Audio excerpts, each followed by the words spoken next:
Solutions are simple. And the solution hasn't changed since Marcus Garvey articulated it over 100 years ago. And the solution is independence in all areas of human endeavor. The solution for African people is no different than the solution for Chinese people. The solution for African people is no different than the solution for the French people. It's the same. It's no secret. It's not hidden under a rock. We have to do what everyone else has done, and as build ourselves up independently, economically, educationally, spiritually, socially, politically. We must become a power base, which we are not, as we are today, with all of our doctors, with all of our college educated folks, with all of our black capitalistic business owners who are only looking to get rich themselves, but do nothing to raise the general economic condition of black people. We are still a race of dependents.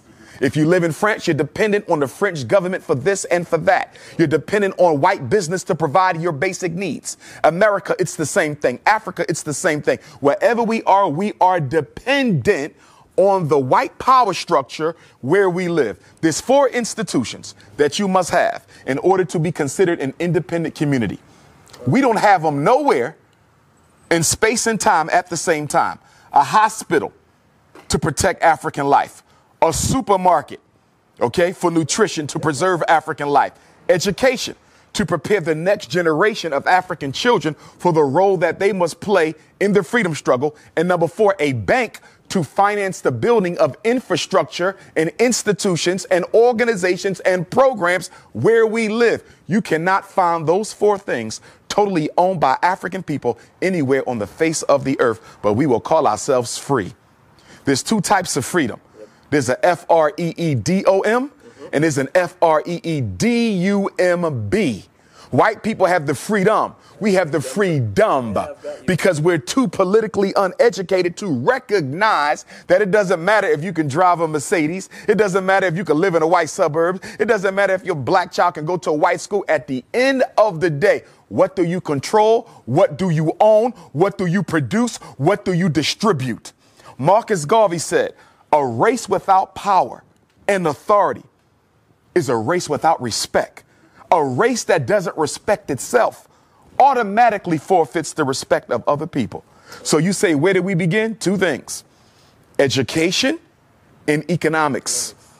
It's going to be hard to break the psychological chains of slavery as long as just about everyone in this room went to a white school to get their education, a white public school to get that education. And what is the function of public education?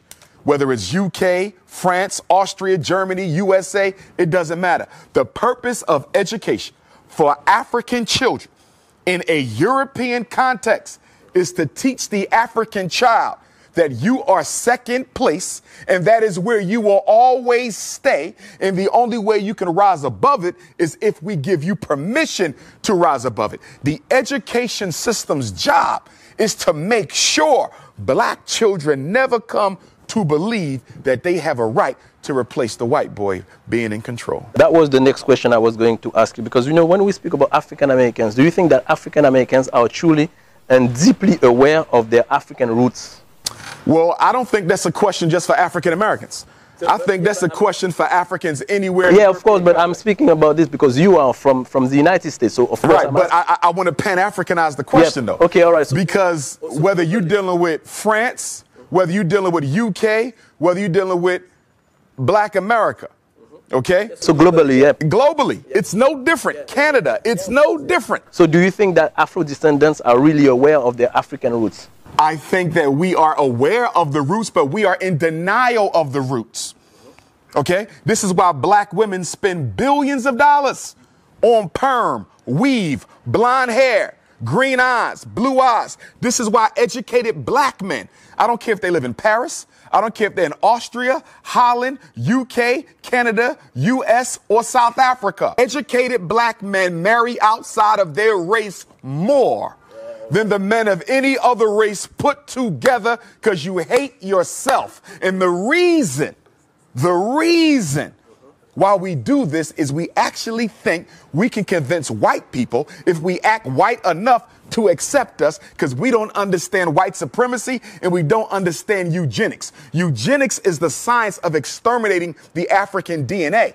It don't matter if you're light skinned with green eyes, you still African. It don't matter if you're blue, black, purple with nappy hair, you still African. It don't matter if you in Paris speaking French or the U.S. speaking English. At the end of the day, you carry the gene of Africa. And that gene of Africa is the most powerful DNA on earth. We are the only people who can reproduce ourselves in every other group. I can make a baby with a Chinese woman. It's an African baby. I can make a baby with a French woman. It's an African baby. An Arab, an East Indian, a Native American. It's an African baby. You understand? Yeah. The white man cannot reproduce himself in any other woman but one who looks like him because he's genetically recessive. I'm genetically dominant, and that's why he must eliminate me. Because in the natural order of things, if I do absolutely nothing, we can literally predict the date where he will no longer exist. So he has to make a decision. He either has to get rid of me first before nature gets rid of him.